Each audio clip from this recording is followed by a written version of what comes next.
Non mais c'est un truc de malade, ça s'arrête jamais. Vous vous rendez compte qu'un village français qui s'appelle Puyrolland, de 300 habitants, bon, un village paisible, discret, on ne parle pas d'une ZAD, on ne parle pas d'un bastion révolutionnaire, juste des Français chez eux, ils ont juste osé dire non. Non à quoi? À cette éolienne géante plantée de force sur leur terre. Résultat, la société allemande Windstrom, donc, qui est en charge de ces éoliennes, de les construire, eh bien les attaque et réclame 44 millions d'euros à la commune. 44 millions d'euros. Tout ça pourquoi? Parce qu'ils ont refusé un projet de bétonnage industriel de leur campagne. Le maire a dit non et il se fait réclamer 44 millions d'euros. Par une société allemande en plus. Et comme si ça suffisait pas, devine qui est l'avocat de cette merveilleuse boîte étrangère? C'est ni plus ni moins que Jean-François Copé. Oui, tu sais, celui qui a déjà tout trahi en politique. Celui qui était ministre, qui devait bosser pour l'intérêt général, celui qu'on croyait disparu, et qui est revenu comme par enchantement la semaine dernière sur un plateau télé, je sais plus où il était exactement, j'en avais fait une vidéo, nous donner des leçons, tu vois. Donc il est ressorti, pourquoi? Pour défendre les intérêts d'une multinationale allemande contre un village français. Alors comment on appelle ça à part de la trahison? Non mais c'est un truc de fou. Et le gouvernement dans tout ça, c'est le silence radio. Ils s'en foutent, mais royal. En plus, ce scandale, c'est pas un scandale isolé, c'est systémique quand même. C'est orchestré. Ça fait des années qu'on nous gave avec la fameuse transition écologique. J'ai fait d'ailleurs une vidéo sur le pacte vert, là. Allez la voir, elle est sur ma chaîne YouTube. Je vous démontre par A plus B que c'est une grosse arnaque en fait. Mais la réalité, c'est que tout ça, c'est une écologie de soumission. Les éoliennes, c'est pas pour sauver la planète, c'est pour engraisser les lobbies. C'est pour détruire les paysages et ruiner les communes.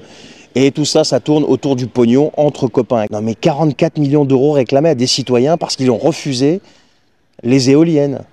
Et pas un mot du ministère de la Transition énergétique. Pas un soutien de la Macronie. Rien que dalle. Pas un député de, comment ça s'appelle, la Renaissance, pour défendre Puyrolland. Mais c'est une dinguerie. Mais ils sont où là tous les défenseurs de la ruralité? Tous les grands discours sur la France, sur la ruralité, sur les territoires, vous vous apercevez que là tout ça c'est du bidon en fait. Les Gabriel Attal là, qui signent là, sur un, comment on appelle ça, sur un ballot de paille.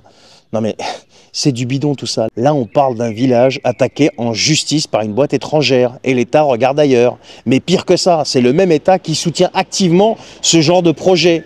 Il les subventionne même, il les facilite, il les protège.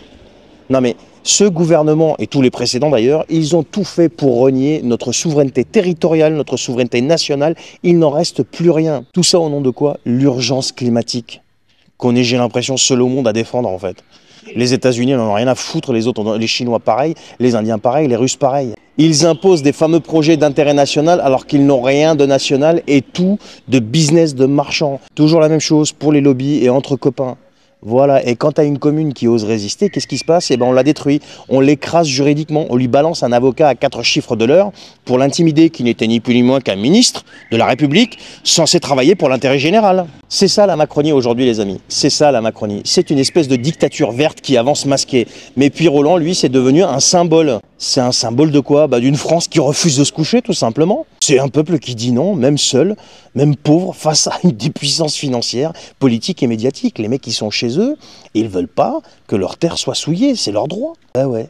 Et à côté de ça, tu as un ancien ministre de la République qui vient se dresser contre eux au profit d'une boîte étrangère. Alors comment on peut le qualifier à part d'une espèce de gros paillasson ce mec? Et c'est le même mec qui va venir se présenter devant vous pour que vous votiez pour lui peut-être bientôt. Allez savoir.